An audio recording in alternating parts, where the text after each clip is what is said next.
오늘 말씀의 제목은 뭔가에 묶여 있나요? Are you chained to something? 여러분, 만약에 여러분에게 여행할 기회가 주어진다면, 시간과 경비와 건강이 주어진다면 What would you like to take a vacation most? 제일 버케이션을 떠나고 싶은 곳이 어디입니까? 어디 가고 싶으세요? 저는 저기 남태평양 바다 섬 있는 쪽으로 가고 싶은데 2002년도에 영국 BBC에서 오래되긴 했지만 죽기 전에 꼭 가봐야 할 세계 여행지 50곳을 선정했습니다. 50곳을 선정했는데 그 중에 미국이 자그마치 9군데나 돼요. 한 나라가. 제가 소개해 볼까요? 미국만 소개할게요. 36위로 샌프란시스코, 28위 알래스카, 24위 하와이, 23위 요세미티 국립공원, 15위 나이아가라 폭포, 9위가 뉴욕, 7위가 뭘까요? 라스베가스. 맞았어요. 3위가 플로리다 디즈니월드. 그리고 대망의 1위가 어딜까요? 그랜드 캐년. 네, 그랜드 캐년. 그러니까 BBC는 전 세계 사람들이 가장 가보고 싶은 여행지로 우리가 맘만 먹으면 2시간에서 4시간 사이에 갈 수 있는 그랜드 캐년을 선정했습니다. 오늘도 예배 끝나고, 오늘은 안 되겠지만 맘만 먹으면 그랜드 캐년 다녀올 수 있어요, 없어요? 네. 근데 이게 전 세계에서 제일 가고 싶어 하는 곳이 이제 그랜드 캐년이다라고 선정했습니다. 오늘 빌립보서를 쓴 바울도 당시에 살면서 정말 가보고 싶은 곳이 있었습니다. 어디였을까요? 로마였습니다. 로마. 자, 오늘날의 관광지로 로마는 굉장히 훌륭하지만 당시 바울은 이 관광지로서 로마를 생각한 것이 아니라 그 당시에 땅끝이라고 여겨지는 로마를 향하여 가기를 원했고 그 땅끝에서도 복음을 전하기 원했던 그런 바울의 열정이 있었던 것이죠. 자, 그렇게 로마를 가기 원했는데 잘 안 돼요. 자꾸 시간이 지체돼요. 그래서 사실 로마서도 쓰여졌어요. 내가 어쩌면 못 갈 것 같아서 복음을 체계적으로 정리하게 되죠. 뜻대로 일이 되질 않았어요. 오늘 12절 볼까요? 형제들아, 내가 당한 일이, 이렇게 그냥 한마디로 툭 표현했습니다. Everything that has happened to me. 그러니까 수년 동안 일어났던 일을 나의 당한 일이 이렇게 짧게 말하고 있습니다. 근데 그 당한 얘기가요, 사도행전 16장부터 거의 28장까지 그 안에 나옵니다. 사도행전 16장은 빌립보로부터 얘기가 시작되는데 빌립보에서 복음을 전하다가 감옥에 갇히고 감옥에 갇혔다가 나오고 그 다음에 이제 사도행전 21장쯤 가면 예루살렘으로 갈 계획을 합니다. 로마로 가기 전에. 아직 예루살렘에 할 일이 남아서. 그런데 가지 마십시오. 가면 붙잡힙니다. 예상대로 가서 잡혔어요. 그곳에 갔다가 유대인들의 음모로 2년 동안이나 재판도 없이 옥살이를 해요. 그러니까 재판도 없이 괜히 옥에 갇혀 있는 거예요. 기다리는 거죠. 지루한 시간이죠. 나가자니 죽이겠다는 사람이 드글드글하고 그대로 있자니 세월이 아깝고 완전히 묶여 있잖아요. 이렇게 묶여 있었던 바울, 내가 로마 시민권자지. 내가 여기서 가만히 있을 수 없다. 그래서 로마 황제에게 상소를 하고 이제 로마로 가서 가이사에게 직접 재판을 받아야 되겠다. 그래서 결국 로마로 재판받기 위해서 호송됩니다. 거의 반죄인의 신분으로 배를 타고 가는데 여러분 그 배가 또 가다가 파손된 거 아시죠? 그러니까 하여튼 힘듭니다. 이 로마로 가는 항해길도 평탄하지가 못해서 바울을 포함한 276명이 탄 배가 파손이 되고 그래도 간신히 목숨 들다 구제하죠. 그래서 그 토인들의 섬에서 겨울을 지내고 고생 끝에 로마로 갔더니 새로운 삶이 열리는 게 아니라 가자마자 또 가택연금이 돼버리죠. 그리고 나서 황제의 재판을 기다리면서 또 2, 3년이 흘러가요. 그러니까 대략 적어도 한 5년 정도는 바울이 어디만 있었어요? 거의 감옥에만 있었어요. 바울이 열정적으로 사역하는 건 우리가 생각하지만 바울이 근 5년 동안은 아무것도 못하고 전도의 문이 꼭 막힌 것 같습니다. 바울이 자꾸만 묶입니다. 5년 동안 이런 일을 당하고 나서 형제들아, 내가 당한 일이 5년 동안 당한 일이 감옥에 갇혔던 일이 무슨 얘기가 나오고 싶어요? 되게 힘들었다. 하나님 참 나 원망스럽다. 어떻게 이렇게 내가 열심히 복음 전하려고 하는데 이렇게 막으시냐? 건강도 안 주시냐? 돈도 안 주시냐? 이런 거죠. 이렇게 불평하고 싶을 만한데 그러지 않고 뭐라고 그랬어요? 오히려 간증하고 있어요. 내가 당한 일이 도리어 복음 전파의 진전이 된 줄을 너희가 알기를 원하노라. 내가 묶였기 때문에 복음도 묶일 줄 알았는데 그게 아니라 내가 묶였기 때문에 복음은 확정됐다. 이런 얘기를 하는 거예요. 주님, 당신이 옳았습니다. 제가 사실 원망할 때도 있었고 어려울 때 불평할 때도 있었는데 지금 지내놓고 보니까 당신이 옳았습니다. 당신이 나를 묶으신 뜻이 있으셨군요. 하나님이 저와 여러분들을 가끔 묶으실 때가 있어요. 하나님이 저와 여러분들의 앞길을 막으실 때가 있어요. 왜 그러실까요? 첫 번째로 하나님은 새로운 기회를 주시기 위해 우리를 묶으십니다. 무엇을 주시기 위해? 새로운 기회를 주시기 위해 우리를 묶으십니다. 12절 다시 봐요. 형제들아, 내가 당한 일이 도리어 복음 전파에 진전이 된 줄을 너희가 알기를 원하노라. 근데 과연 누구에게 복음이 전해졌다는 거예요? 그러면 13절 볼까요? 같이 읽어봐요. 시작. 이러므로 나의 매임이 그리스도 안에서 무슨 시위대안과 그 밖에 모든 사람에게 나타났으니. 자, 바울이요, 묶였기 때문에 시위대 사람들, 팰러스 가드라고 돼 있죠. 이 로마의 궁정 수비대, 그 당시 로마 황제를 도와서 일하는 그 시대의 정치적 엘리트, 군사적 엘리트들을 만나게 됐습니다.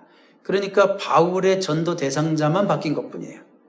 바울의 환경은 바뀌었지만 복음을 전하는 바울의 열정은 그대로예요. 그러니까 복음 전도 대상자만 바뀐 거예요. 이들이 바울이 갇혀있는 곳으로 하루에 4번씩 교대해가면서 6시간씩 근무를 쓰기 위해서 옵니다. 바울의 음식도 가져오고 바울이 잘 지내나 와가지고 인사도 해요. 그러니까 바울이 전도하러 가지 않아도 본인들이 알아서 꼬박꼬박 찾아와요. 그러면서 이제 바울이 하는 말을 듣죠. 점점 친해집니다. 그러면 이제 말이 좀 통하기 시작하죠. 그러면 바울은 기회만 있으면 때를 얻든지 못 얻든지 복음을 전하는 바울의 모습을 우리가 상상할 수 있겠죠. 그러니까 바울이 묶였기 때문에 오히려 복음은 이제 그들에게, 그 궁정 수비대 사람들에게 풀리고 있다. 그런 말씀이란 말이에요. 바울이 전혀 예상하지 못했던 대상들이고 바울이 전혀 예상하지 못했던 프리즌 미니스트리, 사역이 열리고 있다 이거예요. 바울은 이런 사역을 하리라고 생각을 못했어요. 옛날에 찰스 콜슨인가요? 워터게이트 그 사건의 대상자였죠. 척 콜슨 목사님. 여러분, 워터게이트 사건으로 그분이 잘 나가던 정치인이 감옥에 들어가면서 나중에 프리즌 미니스트리를 하는 그런 목사님으로 바뀌는 걸 우리가 봐요. 자, 여러분, 지금 이 로마 시위대는요, 군사만도 그 당시에 10,000명이 넘었다고 합니다. 10,000명이. 그러면 가족까지 합치면 도대체 몇 명이에요? 수만 명이죠. 그리고 이 사람들 다 사회적으로 상류층에 속한 사람들입니다. 그러니까 바울이 일부러 만나려면 좀 시간 걸리는 사람들이죠. 일부러 만나려면 돈 들어요. 그리고 뭐 이렇게 격식을 갖춰야 되고 힘든 사람들이란 말이에요. 잘 만나주지도 않는 상류층의 사람들인데 바울은 하나 돈 안 들여가고 에너지 안 들여가면서 이 사람들을 만나고 있다는 거예요. 지금 어떤 의미가 있냐면 복음이 상류층에서 퍼지고 있다. 그런 의미도 있습니다. 우리가 사실 성경을 보면 노예들이 예수를 많이 믿습니다. 그 당시 힘들고 어렵고 인생에 소망이 없고 천국만을 소망할 수밖에 없는 노예들이 예수를 많이 믿지만 노예가 예수 믿어서 한 영혼이 변하고 그것도 귀하지만 근데 그 노예가 할 수 있는 일이 너무 적어요. 영향력 면에서. 내가 믿고 내 친구 노예비 정도 예수 믿게 하고 이 정도밖에 못하지만 상류층의 사람이 예수를 믿으면 로마 궁정대의 어떤 장군이 예수를 믿으면 그 밑에 수와 있는 사람들이 다 예수를 믿는다 이거예요. 그래서 사실은 바울이 이렇게 프리즌 미니스트리를 시작하면서 한 250년 후에 로마의 인구의 7%가 그리스도인 됐어요. 그 다음에 한 세기가 더 못 가서 395년에 로마 정부가 무엇을 선포했는지 알아요? 앞으로 이 나라의 국교는 그리스도교다. 기독교 국가를 선포했어요. 물론 여기에 대해서 찬반 의견이 있지만 부정적인 얘기 하는 사람도 있지만 어쨌든 뭐예요? 바울의 그 묶임으로 인해서 이 로마의 복음화가 이렇게 빠른 시간 안에 이루어질 수 있었다. 그런 의미죠. 그러니까 바울이 묶여야지만이 복음이 이렇게 빨리 퍼져나갈 수 있었다라는 하나님의 역설이죠. 하나님의 역설. 종종 하나님께서도 우리를 묶으실 때가 있습니다. 막으실 때도 있어요. 왜 막으실까? 왜 막으실까? 왜 닫으실까? 저는 믿습니다. 더 좋은 새로운 문을 열으시려고 막으시는 줄로 믿습니다. 그러니까 한 가지가 막혔다고 우리는 선하신 하나님을 믿는다면 한 가지가 막혔다고 원망할 일이 아니라 하나님께서 어떤 더 좋은 길을, 더 좋은 일을 우리에게 주시려고 예비하시려고 이렇게 하셨나. 믿음으로 기다릴 수 있는 여러분 되시기를 바랍니다. 하나님이 나를 통해 새로운 일을 하시려고 하기 때문에 지금 하고 싶은 일을 묶으시는 거예요. 한 여인이 아이를 임신하면 내가 하고 있는 일을 중단해야 되잖아요. 왜 그럴까요? 앞으로 태어나야 될 아기를 돌봐야 되기 때문에. 새로운 사명이 주어진 거죠. 어떤 면에서. 아이고 좋은 인생 다 끝난 내가 아니라 하나님께서 새로운 사명을 주신 거죠. 제가 가끔 소개하는 인물이 있어요. 그래서 18세기 영국의 훌륭한 여인인데 수잔나 웨슬리라는 분을 제가 몇 번 소개한 적이 있습니다. 자, 수잔나 웨슬리는요, 유일하게 기독교 교회사에서 우리 집안을 기죽이는 사람입니다. 우리 집안이 웬만해서 자녀 수로 기가 안 죽거든요. 10남매니까. 그래서 웬만해서 기가 안 죽는데 수잔나 웨슬레는 자녀가 19명이나 됐습니다. 18세기 그 시대 디스포저블 다이퍼도 없을 때 일일이 기저귀를 빨아가면서 19명 키웠다고 생각하니까 야, 굉장하다라는 생각이 들어요. 자, 그러니까 완전히 자녀에게 묶였죠. 수잔나 웨슬레는. 그렇지만 이 수잔나 웨슬레는 원망하지 않았어요. 오히려 자녀들을 철저하게 신앙으로 키우는 것이 나의 사명이구나. 하나님이 내 가족만 해도 이거는 개척교회구나.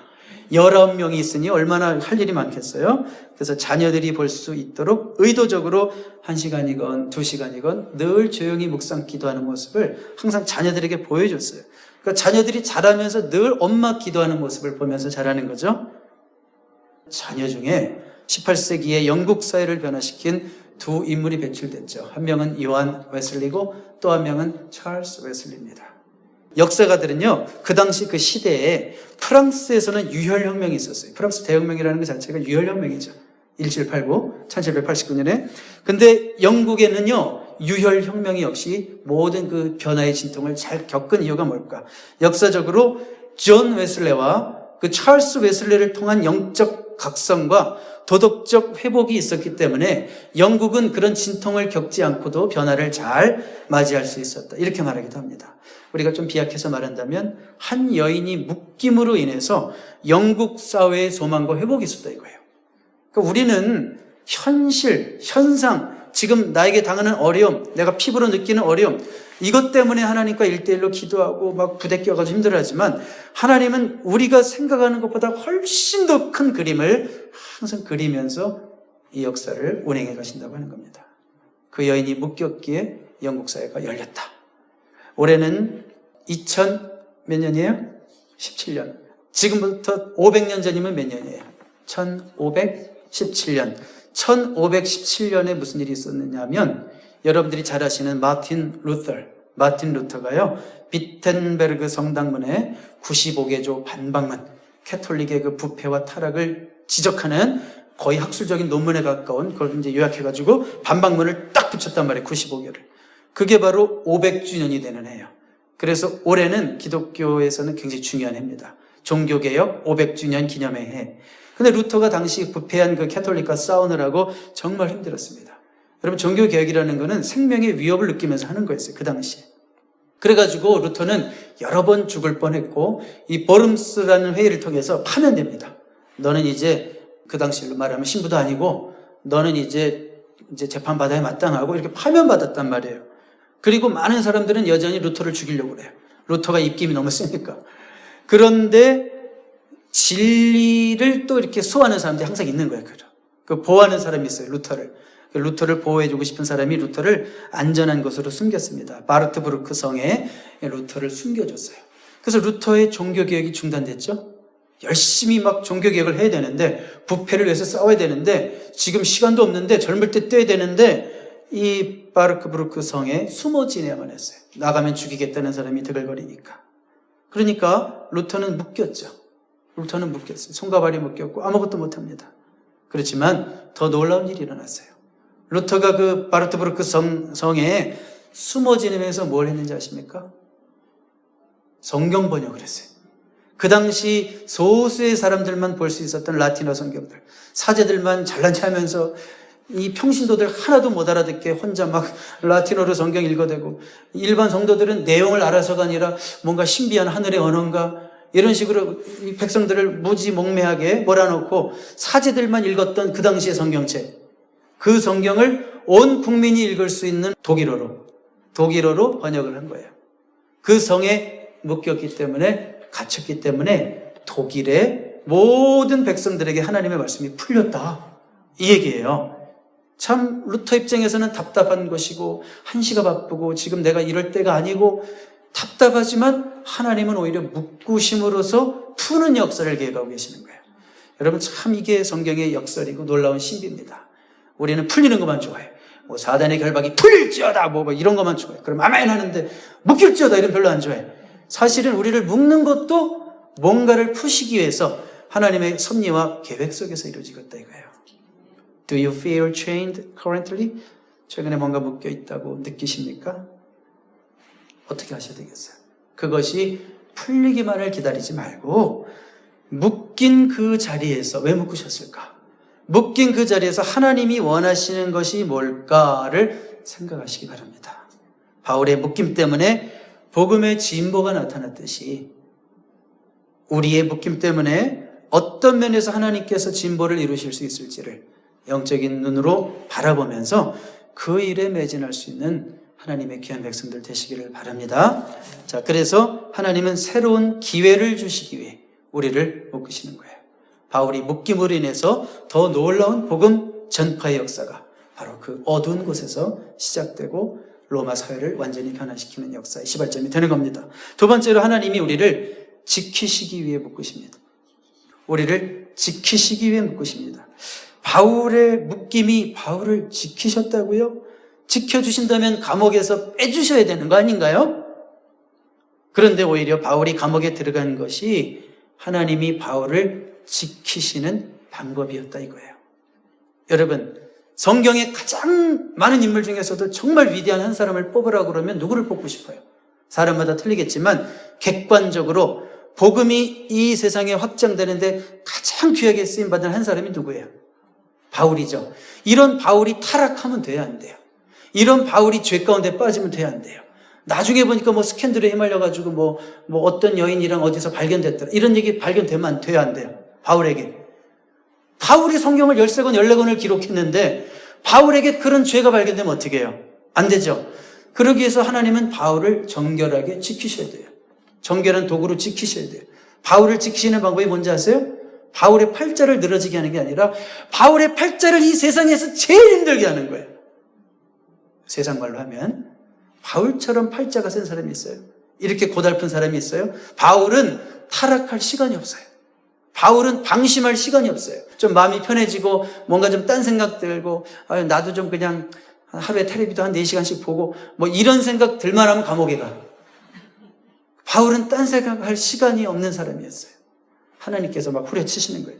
그래서 바울의 인생을 보면 인간이기 때문에 작은 실수도 있고 뭐 그런 흠은 나타날 수 있지만 결정적인 실수가 없어요. 결정적인 죄악이 없단 말이에요. 왜요? 하나님이 지키시는 거예요. 어떻게 지켜요? 조금 불안하다 하면 감옥에 넣어버리는 거예요. 여러분, 감옥에서 성숙해져 가는 게 바울이에요. 여러분, 이 방법이 좋아요, 싫어요? 부지하게 싫죠.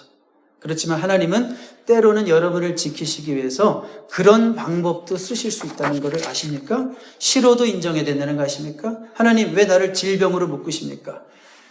그대가 질병이 없으면 향락에 빠질까 봐. 그대가 몸이 약하지 않으면 또 딴 생각할까 봐.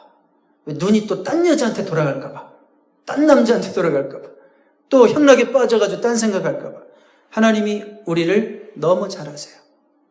그래서 우리를 지키시는 거예요. 왜 주님 왜 이렇게 물질을 묶으십니까? 왜 이렇게 좀 물질이 팍팍 좀 안 풀립니까? 제가 뭐 나쁜 생각하고 있습니까? 돈 주시면 주님 영광에 쓰시겠다는데. 어떻게 알아요, 여러분 진심을? 하나님이 더 잘 아시지. 돈 생기기 전이랑 생기고 난 다음에 틀려요. 화장실 들어간 다음에 틀리고 나올 때 틀린 거예요. 하나님이 여러분들 너무 잘 아세요. 당신은 물질이 있으면 안 돼. 우쭐하고 교만해져.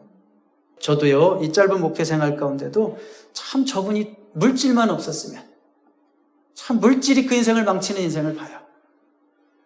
교회 생활은 열심히 하는데 그 물질이 목을 뻣뻣하게 하고 교만한 사람이 되게 하고 아나무인이 되게 하고 그 물질을 가지고 교회를 매니저 하려고 그러고 참 저 영혼에게 돈만 없었으면 얼마나 좋았을까. 자, 이런 사람들이 있어요. 오히려 없기 때문에 끝까지 겸손을 유지하는 성도들이 있어요. 없기 때문에, 가진 것이 없기 때문에 마음이 교만해질 수가 없어요. 늘 겸손이 유지돼, 겸손이 유지돼. 여러분, 묶여 있기 때문에 우리가 할 수 없는 것 내려놓게 되는 게 복입니다. 내가요, 너무 건강하면 여러분 뭔 짓을 하실지 몰라요, 진짜. 저를 봐도 알아요.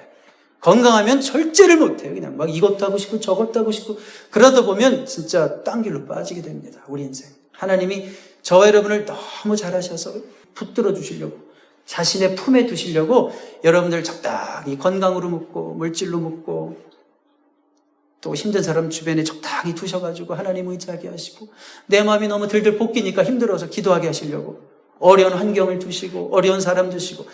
아십니까? 여러분, 내가 약하고 묶여 있어야지 할 수 없는 건 내려놓고 내가 할 수 있는 것을 바라보게 돼요. 그러므로 묶이는 것이 복이에요. 묶인 자리에서 내가 할 수 있는 일을 찾는 것이 좋은 신앙이에요. 많은 목사님들이 보는 성경 전권 주석을 쓰신 목사님이 계십니다. 그러니까 성경 66권을 쭉 풀어놓은 거예요. 쉽게 말해서 백과사전, 성경 백과사전, 그 주석이라고 그래요. 커멘터리 66권을 쓰신 분이 있는데 한국의 목사님들 치고 그분의 주석을 안 본 분이 없을 정도예요. 누구냐면 이상근 박사님이신데, 물론 돌아가신 분입니다. 1920년에 태어나서 1999년에 돌아가신 분인데, 이분의 아드님이 한국의 그 연동교회 이성희 목사님이라고도 유명하신 분이에요. 근데 이 이상근 목사님이요, 16살 때 발에 병이 생겼어요. 발이 막 너무 아파요. 그래서 막 쩔뚝쩔뚝거려, 걸을 수가 없어요. 아파서. 발을 내디디면 아프니까. 그래서 대구 달성공원 느티나무 아래에서 40일 동안 작전 기도를 했대요. 하나님, 이 발만 낫게 해주시면 제가 진짜 주님을 위해서 살겠습니다. 좋은 기도죠. 내용. 그럼 들어주셔야 돼요? 안 들어주셔야 돼요? 들어주시면 좋겠는데 병은 낫지 않고 더 심해졌어요. 3년 동안 바깥 출입을 못했대요. 학생인데 16살이니까. 그리고 또 어머니가 약을 잘못 쓰는 바람에 이렇게 독이 돼가지고 의사가 아이고 평생 못 날 것 같습니다, 이런 진단을 내려버리셨어요. 여러분, 그런데요, 그 3년 동안 학교도 못 가고, 중3 때 아니에요, 고1 때 한국에서 그 제일 많이 배워야 될 때 집에 있으면서 뭘 했을까요? 성경을 계속 읽어서 성경 66권을 거의 외울 정도로 계속 성경을 읽은 거예요. 하나님께서 이상근 목사님으로 하여금 나중에 성경학자가 되게 하시고 주석을 쓰게 하시려고 철저하게 묶어놓으신 거죠. 읽게 하신 거예요, 성경을. 그리고 이상근 목사님이요, 그 후로 60년 동안 그 발병으로 고생하셨어요. 주석이라는 거는 1, 2년에 쓰는 게 아니에요. 목회 평생 하면서 쓰는 거예요. 그분은 딴짓을 못해요. 다리가 이러니까. 그러니까 주로 매일 책상에 앉아 있어야 돼. 매일 성경 연구해야 돼.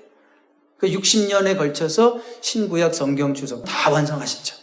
그리고 이제 은퇴했습니다. 1993년에 은퇴 후에 이제 의학이 많이 발달했잖아요. 60년 지났으니까 지금이라도 수술하시라고. 아마 좋은 결과 나올 수도 있습니다. 그런 의사의 권유로 수술을 받게 됐는데 발 뒤꿈치에서 1.5cm에 가는 철사가 발견된 거예요. 그러니까 그 철사 때문에 못 걸었던 거예요. 60년 동안. 걸으면 그 철사가 살을 찌르고 신경을 찌르고 그것만 빼면 편하게 걸을 수 있는데 60년을 그 철사 때문에 이렇게 살은 거예요. 이렇게. 여러분, 세상 사람들은 뭐라고 그럴까요? 하나님 원망스럽지요. 어떻게 그거를 발견 안 하게 해주셔가지고 나를 이렇게 60년 고생을 시키십니까? 이렇게 말할 수 있지만 이상근 목사님은 발 수술 후에 그 철사를 들고 이렇게 얘기했습니다. 이 철사가 나의 가시가 돼요. 60년 동안 나를 찔렀으나 내가 성서학자가 되게 한 하나님의 은혜의 도구였습니다. 이렇게 고백했대요. 여러분, 정말 이게 하나님의 섭리입니다. 정말 내 인생 가운데 쩔뚝거리게 하는 그 가시 같은 것. 그것이 이것만 없으면 내가 진짜 살 것 같고 교회도 더 잘 섬길 것 같은데 절대 안 섬깁니다. 그거 없어지면. 약하기 때문에 오히려 그 가시 같은 것 때문에 우리가 주님을 의지함으로 내 신앙이 유지된다는 것. 여러분 꼭 기억하셔야 됩니다. 감옥, 불편한 곳이죠? 바울이 감옥에 갔잖아요. 불편해요. 마음 한편에 늘 부담이 있는 곳이 감옥이에요. 내가 여기서 나갈 수 있을까? 혹시 여기서 그냥 처형되는 거 아닌가? 그런 생각이 항상 있는 거예요. 감옥이라는 것은. 알 수가 없는 거예요. 마음 한편이 늘 부담이 돼요. 여러분 마음 한편에 늘 부담이 되는 어떤 환경이 있을 거예요. 마음 한편에 부담이 되는 어떤 사람도 있을 거예요. 이제는 좀 뭔가 풀리나 싶었는데 또 묶인 거 있을 거예요. 하나님 왜 그러십니까? 왜 이렇게 저에 대해서 왜 이렇게 하나님 너무 이렇게 박하십니까? 좀 이렇게 원망이 나올 것 같은 그 부담스러운 게 있단 말이에요. 그런 환경, 그런 사람이 바로 저와 여러분을 지켜주는 하나님의 도구로 쓰임받을 수 있다는 거예요. 이것을 깨달을 수 있다면 우리 인생이 덜 힘들어요. 이것을 깨달을 수 있다면 우리 인생이 웃을 수 있고 기뻐할 수 있는 거예요. 의미를 깨닫기만 한다면 감옥은 인간이 겪을 수 있는 최악의 환경 가운데 하나지만 그 가운데서도 깨달은 바울은 오히려 기뻐하면서 빌립보서를 쓰듯이 여러분 인생에 정말 실망하게 하고 부담스럽게 하는 그 모든 환경 가운데도 하나님이 그것을 통해서 나를 지키시고 또 그 가운데서 새로운 기회를 주시고 영적 안목이 있다면 우리는 원망과 불평 대신 그런 환경에서도 기뻐하며 살아가게 될 줄로 믿습니다. 그렇게 살아가고 있다면 여러분들이 14절 보세요. 14절 결론입니다. 다 같이 읽어봅니다. 시작. 형제 중 다수가 나의 매임으로 말미암아 주 안에서 신뢰함으로 겁없이 하나님의 말씀을 더욱 담대히 전하게 되었느니라. 자, 그 바울의 주변에 있는 사람들이 바울을 보고 힘을 얻었다 이거예요. 바울은 지금 비록 감옥에 갇혔지만 위축됨도 없고 우울해하지도 않고 오히려 기뻐하고 긍정적으로 간증하고 있고 내가 갇혀가지고 더 좋은 일이 일어난 거 아니? 막 이런 얘기하고 있고 이러니까 주변의 사람들이 바울이 감옥에 들어가서 막 실망하고 낙심할 뻔하다가 바울의 모습을 보고 다시 용기를 얻고 힘을 얻고 우리도 열심히 뛰자 감옥에 갇혀도 하자 막 이러면서 용기를 얻었다 그런 얘기예요. 여러분들이 꼭 잘되고 세상적으로 성공해야만 남들에게 도움을 주는 게 아닙니다. 묶임 속에서도 하나님을 신뢰하고 가장 힘든 환경 속에서도 하나님을 신뢰하고 하나님의 선하심을 인정함으로 기쁜 삶을 살 때 주변의 사람들이 바로 저와 여러분을 통해서 용기를 얻는 그렇게 여러분들이 쓰임받게 될 줄로 믿습니다. 기도하겠습니다.